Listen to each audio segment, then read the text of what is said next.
So, just a heads up, you guys are through your first 2 days of dissection. We're only doing a total of 4, okay? This test is coming, okay?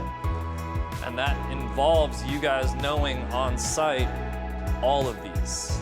So to start today, it would be wise if you spent some time going over your external anatomy before you got really into the frog.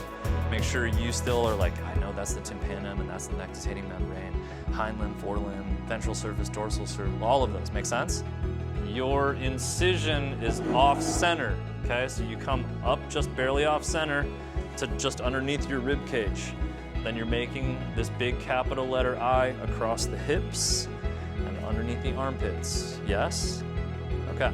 Then those French doors open up and you have full internal anatomy with small intestine, large intestine, like all of that, okay? Stomach will be over here. And it's gonna look like this big, huge curve. And then it goes into this horseshoe shape. Is everybody clear on that? Questions on what we got going on here, because this is a lot.